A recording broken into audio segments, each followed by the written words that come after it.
Hello everyone, welcome back to my channel. Today I have something a bit different. I want to talk about King of Fighters 15, at least some of my initial impressions with the game. I very graciously received an evaluation version for the Xbox Series S and X console.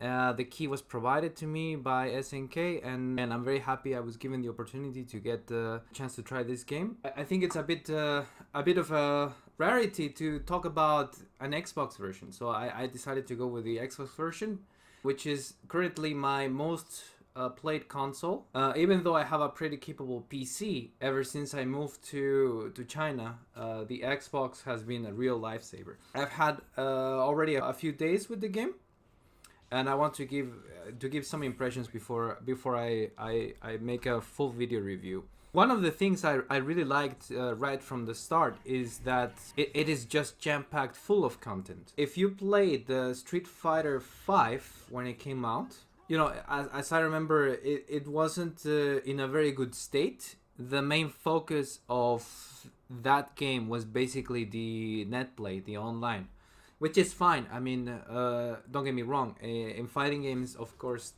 the competition aspect and the esports aspect has been very important, especially in the last few years. But I also feel that the single player experience needs quite a bit of care. And I think that what SNK is doing with King of Fighters 15 is basically a masterclass of how to deliver a flagship fighting game. It doesn't matter which era of KOF you started playing these games. It doesn't matter. You could have started basically in the Neo Geo era. You could have started with 12, 13, maybe even 11, or maybe even your first KOF was King of Fighters 14. It doesn't matter which era of King of Fighters you started playing. This game has something for everybody. I wouldn't call it unprecedented, but I would say that it is no longer part of the expectation that you go to buy a video game and it is chock full of content which isn't coming in a few months, coming in a few weeks, or being locked down by DLC. Now, one of the things that I really enjoy about King of Fighters 15 is that the story mode basically works the exact same way that traditional fighting game story modes used to work. You have to play against the AI. Many people would say, well, playing against the AI is boring. There's nothing to get from it other than maybe, getting some practice in against some dummies which are moving. But one of the cool things of fighting games, especially around the PlayStation, I'm talking about PlayStation era fighting games. For example, if you played King of Fighters 97 or 98 on PlayStation, which I did, some of the first console experiences I had with KOF. If you played those games, it was rewarding to play the arcade mode with story-defined teams. When you started playing with the story-defined teams, you were always getting some special cutscenes and special interactions between characters. If you have followed the SNK games or you have heard about the SNK games, probably you know that there is a long history with all of these characters, where when you're able to go into the story mode and check how the characters behave with each other. For example, when two specific characters fights, they will exchange some words, and it's like talking to two old friends. You know them from way back in the day, and you see them, oh, they're still fighting, oh, they're still getting along, or what is going on with their relationship in 2022.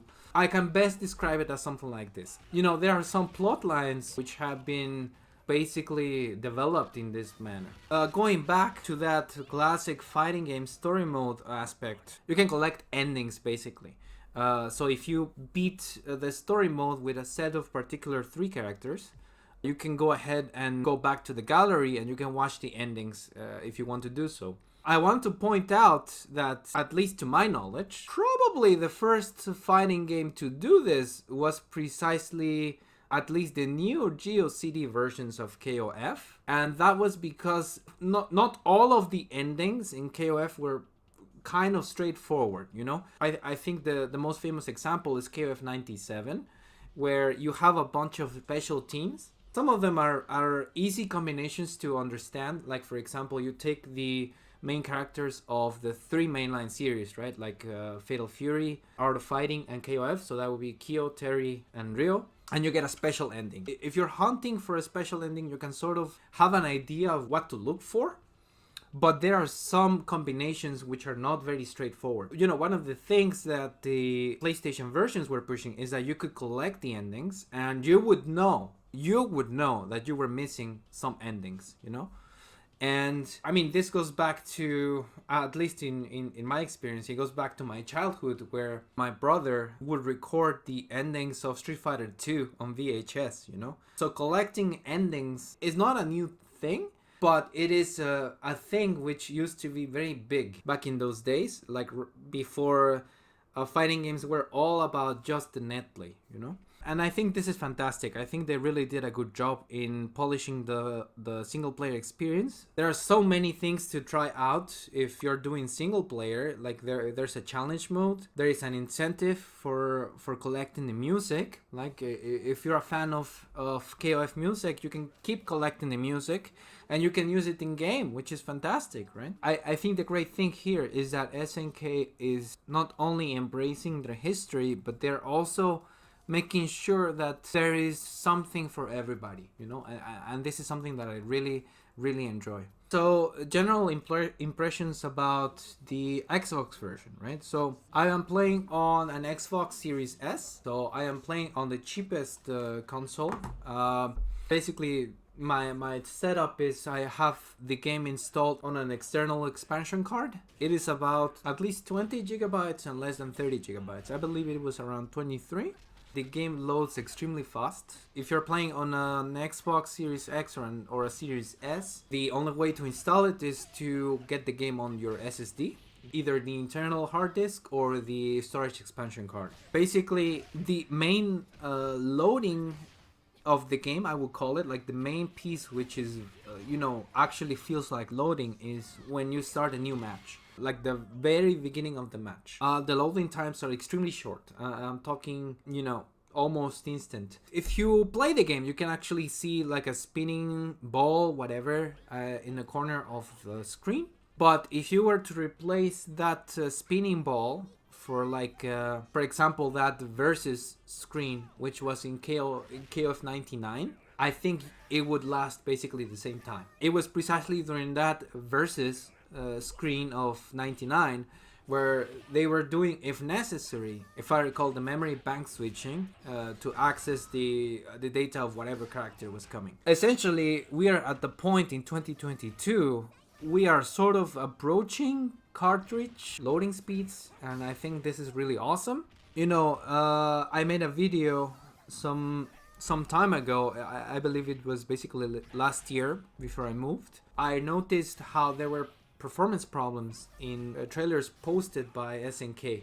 At least playing the Xbox version, I am able to track the frame rate. I have a variable refresh rate display and I can actually see the refresh rate in real time. And at least in the Xbox version, I haven't seen any frame drops at all.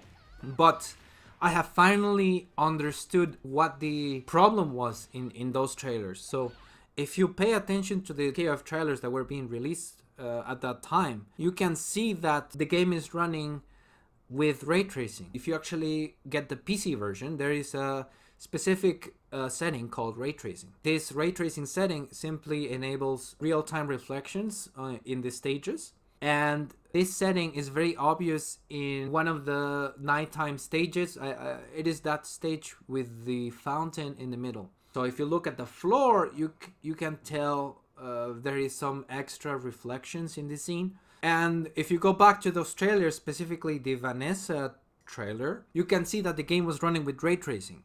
This confirms to me that, for example, if you play the Xbox Series S version, as I did, this version doesn't have ray tracing. I actually had a chance to try the PC version for about 1 hour. I can confirm that there are indeed performance problems in the PC version, and these problems can get worse if you turn on ray tracing. Basically, I believe that SNK changed the API to DirectX 12 Ultimate in order to enable ray tracing. Inherently, there is nothing wrong with DirectX 12. It is a very nice API, but it is very easy to get shader compilation issues and if you are using Nvidia hardware, it can be a bit taxing on the CPU side.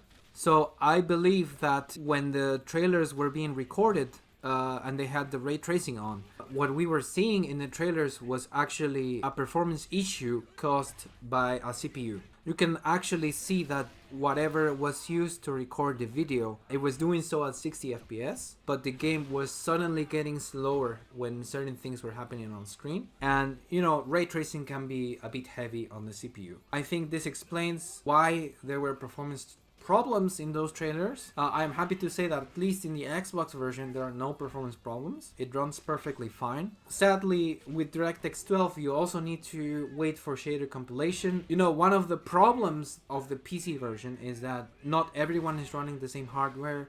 Not everyone is running the same CPU and GPU. I believe that in the PC version, especially if you go online and you start playing people who are new at the game, who just bought the game, they are probably going to encounter some shader compilation stutter on their end. Especially if they turn on ray tracing, the ray tracing is taxing on the CPU. In the X12, if you're using an Nvidia GPU, there's more overhead and you need a lot of CPU to run the rollback. When, you know, one of the players gets this stuttering problem, you're also going to feel it in the other side because the game stuttered for the other guy. You're also going to feel it. So I believe that probably this is why, at least on Twitter, I saw that it was being recommended to switch the game to DX11. So this of course is going to alleviate the problem of compiling shaders. Basically what I think SNK needs to do is that before anybody goes online, you run a small diagnostic tool checking the performance of your hardware, and not only checking the performance but also giving you the opportunity to compile all the shaders of the game before you start going online. So this will make it extremely smooth. I think it would greatly improve the experience for everyone. I'm not blaming SNK for that one. I think they're doing a good job with the game. Probably they are going to patch something and it is going to run much better on PC, but I did observe a lot of stuttering, not necessarily from my end. I think my opponent was having some stuttering issues. Even though we had really low ping, the game didn't feel that smooth. That's how I can describe it. On Xbox, at least unlike PS4 and PS5, everyone is running the same hardware, which is NVMe SSD speeds. So the game loads extremely fast for everyone. There is no stuttering issues, no performance issues. It runs perfectly fine, even on the cheapest possible Xbox. It runs fine. It is extremely well done. I'm going to be doing some more videos about KOF 15 and finally a complete review once I feel I am ready to give a full review of the game. But so far my impressions are very positive. I'm very happy with this game. It's very fun. I've been playing online quite a bit, and yeah, if you want to know what else I have to say about KOF 15, please stick around, give me a like, give me a subscribe, and you know, I will keep you posted for the next video. Alright, so catch you later guys. Bye bye.